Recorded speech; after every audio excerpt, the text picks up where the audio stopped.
Hi everyone, welcome back. Today we're going to keep talking about our relatively new topic of the solar system, and we're going to draw it. So you're going to need a pen and some paper, at the very least, or a pencil. Something to draw with. So our solar system, if we want to think of it as our neighborhood, I think that is a good way to think of it. Our solar system is kind of the friends and neighbors of Earth. And the main part of our solar system is the sun. The sun is what makes everything happen. And it's the reason for the solar system, because without the sun, all the planets and comets and asteroids and everything else in the solar system would go flying away. And then for here, us on Earth, without the sun, there wouldn't be life. There wouldn't be any energy for plants. There wouldn't be anything for animals to eat. There wouldn't be heat. We would just be a frozen ball of ice. So the sun is obviously very, very important in our solar system. And it is the center of our solar system, and it is a big flaming ball of gas. And it is a special kind of gas called a plasma. And we can talk some more about that later. But basically, the sun is the source of all energy in the solar system. It's the reason why we go around it. It's the reason why there's life on Earth. It's the reason why Jupiter has storms, all kinds of reasons. But it is the focus of our solar system. And if you look carefully at this picture, you'll see that it's not just a plain ball. So when the sun's in the sky, first of all, don't look right at it. But the sun doesn't really seem like it's doing anything when it's in the sky. But really, it couldn't be further from the truth, because if we look at this image here on the screen, you can see arcs of flame shooting out from the surface. You see bright spots and dark spots on the surface of the sun. And this is something that's pretty new for us to know about. We didn't know about this until about the 20th century, so that's only about 100 years, that we knew the sun was more than just a bright disk in the sky, that it was dynamic. Now, dynamic means is that it's always changing. It isn't the same. It has weather, it has cycles that it goes through, and we're just beginning to understand how that affects life here on Earth. The closest planet to Mercury is Mercury, a lot like our moon. So what I wanted us to do while we're looking at these pictures is to remember what they look like, because when we draw them, we kind of want to color them in a way that's semi-realistic, or at least reflects how the planet really is. Now, Venus is very important to learn about because it is really similar in size and composition to Earth, so that means it's made up of the same stuff. And we probably formed really closely to each other, but Venus is very different from Earth. It spins very slowly. It has a very thick and poisonous atmosphere that is so hot that it would melt metal. So not only is it hot, like I said, it's poisonous. It has an acid atmosphere.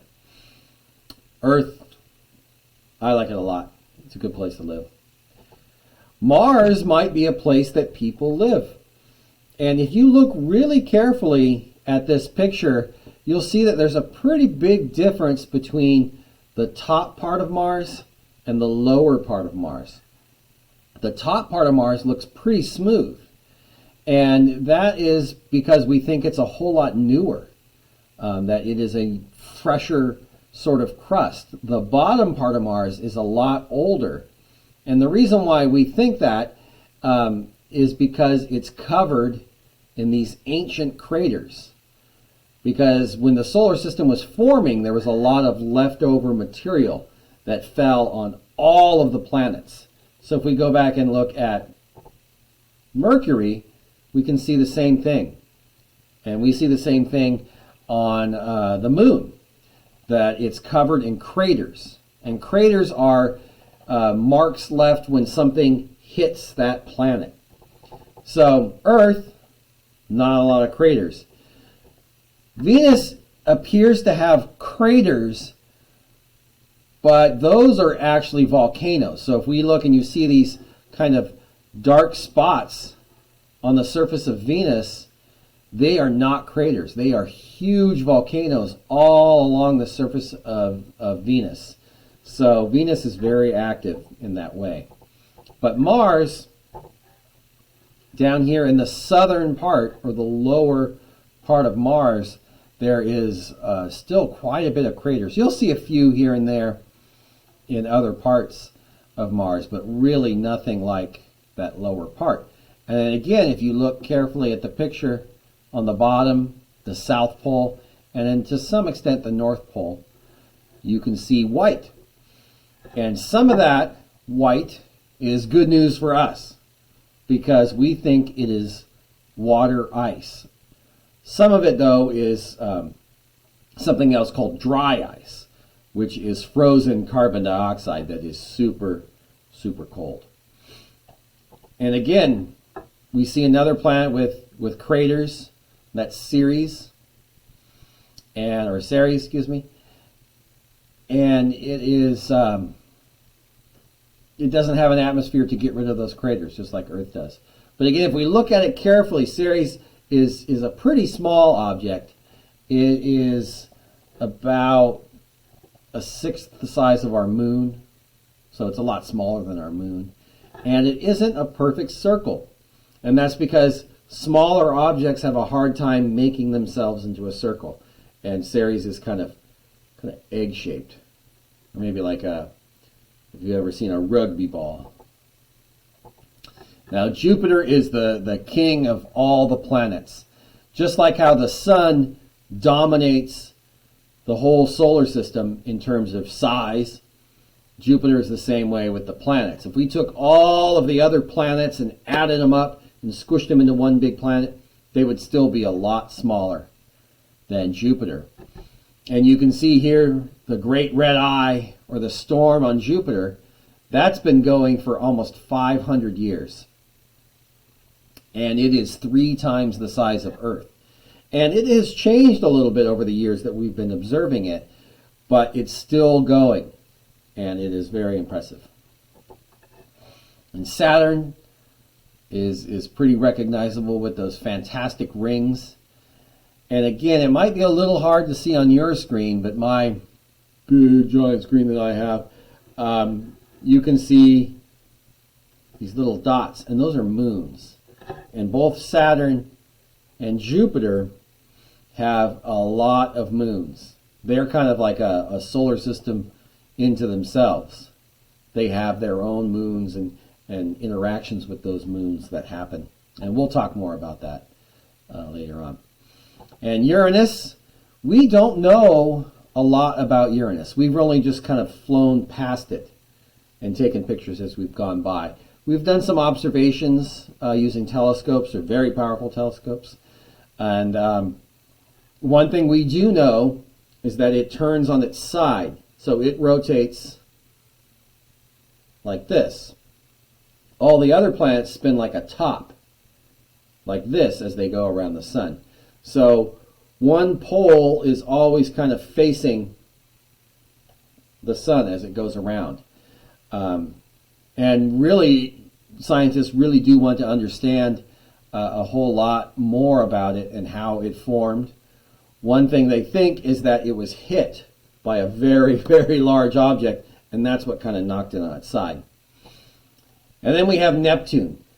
Neptune is a lot like Uranus in that they're made of similar material, and it is very, very cold. So we've got other parts of the solar system. We have Pluto and the other dwarf planets, but we're not going to talk about those because they're a little hard to draw. So we are going to focus on drawing them. Okay, I've got my paper and marker here, and we drew it in the last class, or we got to some of the planets, but I kind of wanted to see if we can get to all the planets today on our time, and I think we can do it. So I'm going to do it a little bit differently. I'm going to start with the sun at the center of our solar system. So I'm going to draw the sun, and I'm not using my cheating circle, so I think that was pretty good. And I'm going to make a kind of a wavy line that goes around it, because I think we should really differentiate the sun, make it look different from the other planets, because the sun is nothing like them. The sun is just a huge, incredibly hot ball of flaming gas. So we should always know that the sun is something completely different. So I'm going to write sun right here. So I'm going to hold off on doing any coloring until we get all our planets where they should be. So what I'm going to do is I'm going to divide the planets into two groups. I'm going to put 4 planets on this side, and I'm going to put 4 planets on this side. So we're going to have them evenly balanced, but it's going to look weird because Jupiter is going to look like it's closer to the sun than it is. So we just have to kind of remember. So the first planet I'm going to draw is Mercury. And I'm going to draw Mercury over here. And that's kind of big for Mercury. Then our next planet is Venus. Yeah, maybe I should have made it a little bigger, but that's okay. And then Earth, we're going to try and draw about the same size. Maybe a little bit bigger, because Earth is a tiny, very small amount bigger. And then last is Mars. Now I'm going to make it a little bit bigger than Mercury, but smaller than Earth and Venus. And what I'm going to do is underneath here, because on this side, these are what we call the rocky planets.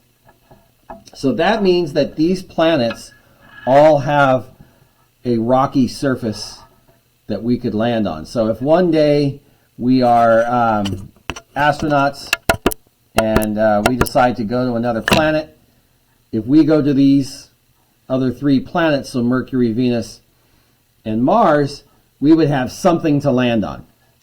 So I'm going to write over here, rocky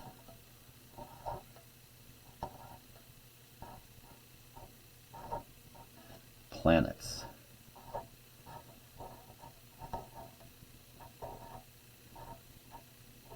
So these are the rocky planets. Now over here are going to be the other set of planets. So we're going to start with Jupiter, and Jupiter is going to be big, but I don't want to make it any bigger than the sun, so I'll try to be reasonable about it. There's Jupiter.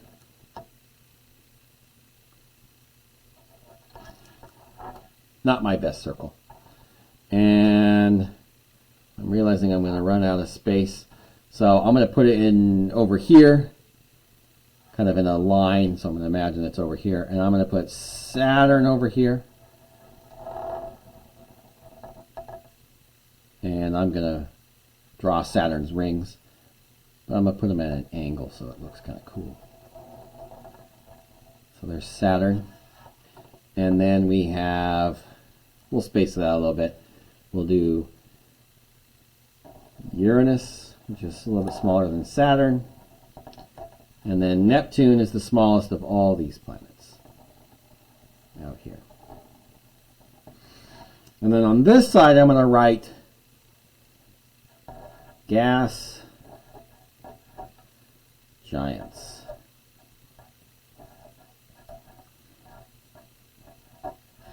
And those are pretty descriptive names because Jupiter, Saturn, Uranus, and Neptune are all really big.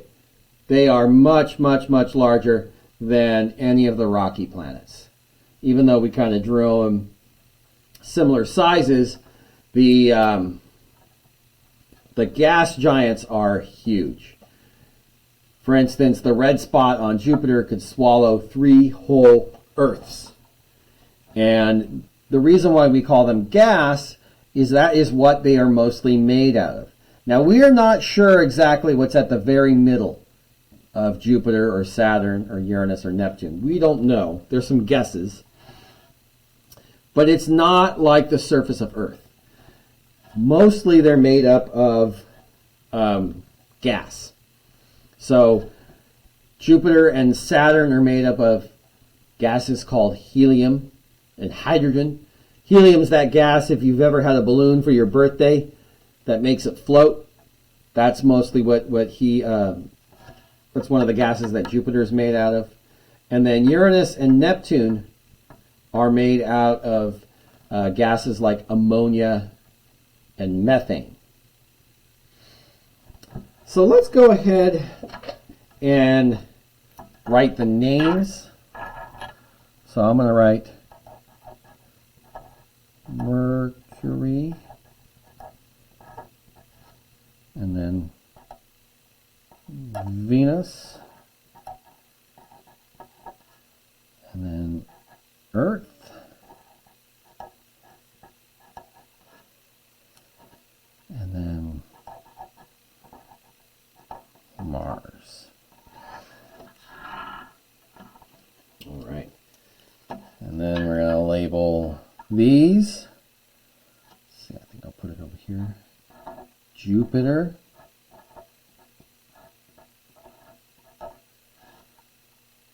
Saturn,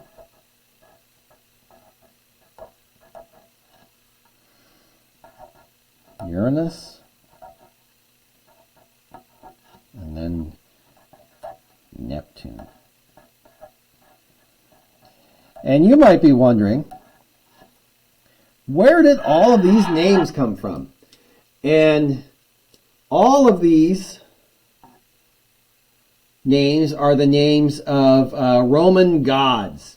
So the Romans had kind of imaginary people that they thought controlled the universe, and they didn't necessarily name these because they didn't know what they were. But the first astronomers must have really liked the Roman gods, because they named them all after Roman gods. So we have Mercury, who was the messenger.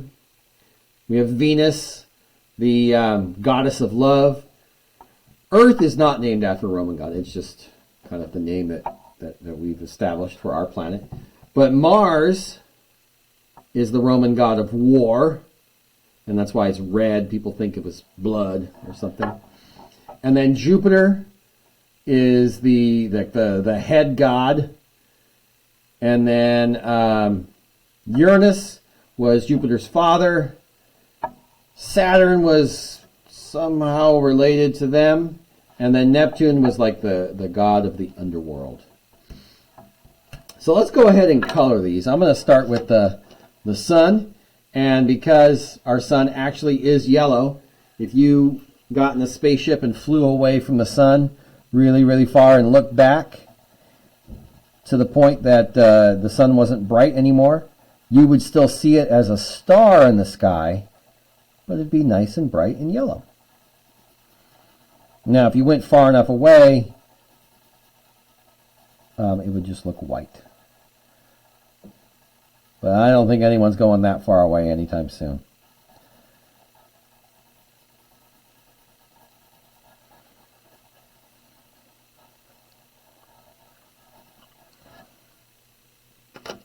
And I'm going to make the outer part orange. Now, actually, the sun does have an outer part. The sun actually extends a lot further than what we can see with our naked eye.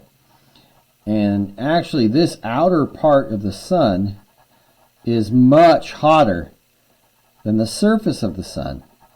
And that is a complete mystery to scientists. And scientists, being scientists, love a mystery, so they can't wait to figure out what that is. So we actually have recently launched a satellite that all it does is look at the sun and study it. And they have special telescopes on there that let them look at the sun and see what's happening. And so they hope to uncover that. Because the hottest part of the sun is the middle, down where we can't see or even hope to ever go. Because that part is what drives the heat of the whole sun. But this outer part, the corona, is hotter than scientists think it should be. So I'm going to color Mercury next. And unfortunately, Mercury is just kind of gray. And I'm going to use my marker to make some little craters on it. It has some craters. There's my Mercury. And then Venus. And we saw that picture of Venus, and it is just a big ball of poisonous gas. And it's kind of streaky, so I'm going to put some dark bits in there. And I'm going to go over with my orange. So Venus is a place that it might take us a while to figure out how to get to. Not that it's really far or anything. It is just such a bad environment. It is hot. The atmosphere is so thick that it would crush you like a soda can. And then on top of that, so it's hot, you'll get burned up, you'll get crushed. And if you survive all of that, acid falls like rain out of the sky. So, all in all, a trip to Venus would not be high on my list. I think I'd rather go to Mars or Mercury first. Because even though Mercury is a lot closer to the sun, if you stay on the side that's not facing the sun, it's actually really cold, but we can handle really cold. We don't like crushing acid rain melting pressures that happen on Venus. So here's Earth. So I'm drawing kind of my South America with a little piece of Africa over there. And Earth, so far, we haven't looked at very much of the universe. It's a big place. But as far as we know right now, Earth is the only place where there is liquid water, where there is anything approaching life. Definitely only place with complex life. We hope maybe somewhere in our solar system, in our neighborhood, we might be able to find life. But it's pretty unlikely that we will actually find life that is anything like us. So anything that's walking around and talking and able to communicate. Most likely what we'd find on another planet would be something like a bacteria or virus or maybe like a kind of worm or something. So then there's Mars. Mars is red. And it actually looks red in the sky. So if you're looking up in the sky and you see what looks like a red star, it's probably Mars.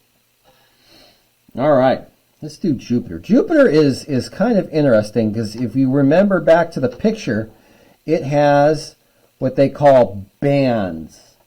So that means they kind of have stripes. And they seem to follow kind of like a pattern.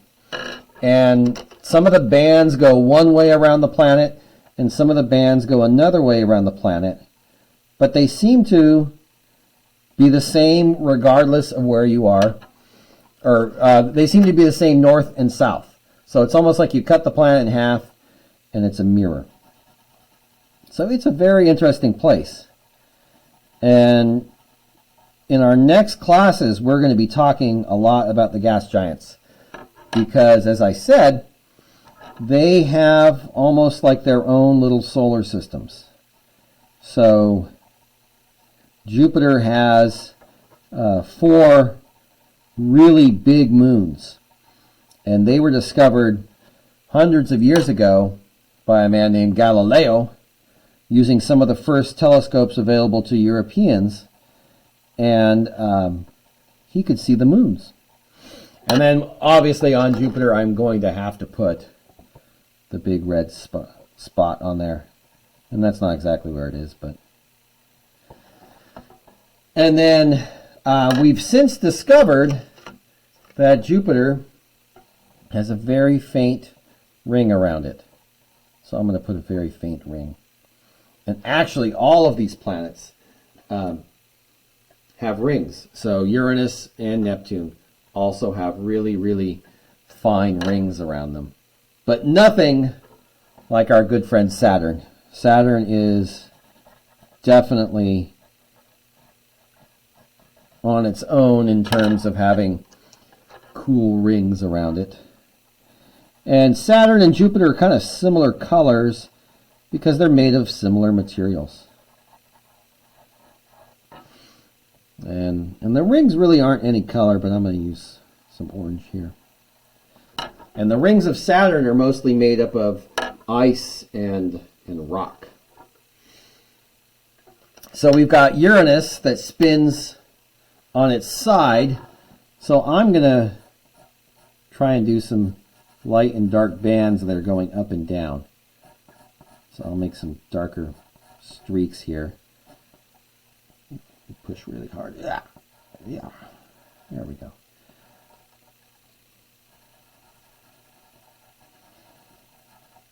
So there we go.